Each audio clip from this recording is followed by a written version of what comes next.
শহীদ মিনারের সুন্দর এই দৃশ্যটি পটুয়াখালী সদরের পটুয়াখালী পৌর শহীদ মিনার রাতের আধারে রক্তিম আলোয় জ্বলজ্বল করছে। এটা পটুয়াখালী পৌর লেক। লেকটির সংস্কার কাজ চলছিল। সন্ধ্যার পর আলোকসজ্জিত এই লেকটিতে বসলে ভালো লাগে। লেকে বোট চালানোর ব্যবস্থাও আছে। আলোকসজ্জিত এই ভবনটি পৌর অফিস।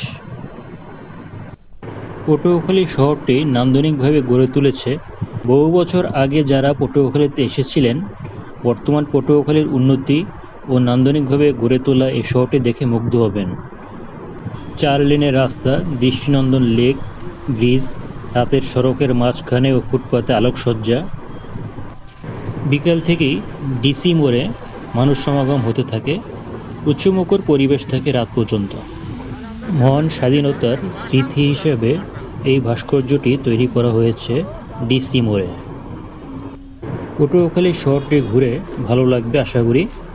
যারা অনেক দিন আগে এসেছিলেন বা এখনও পটুয়াখালী শহরে যাননি তারা পটুয়াখালী শহর ঘুরে আসতে পারেন। পটুয়াখালী থেকে পটুয়াখালী আর এক সৌন্দর্য ভরা কুয়াকাটা সমুদ্র সৈকত তো আছেই, ঘুরে আসবেন সেখান থেকেও। ভালো থাকবেন, সবাইকে ধন্যবাদ।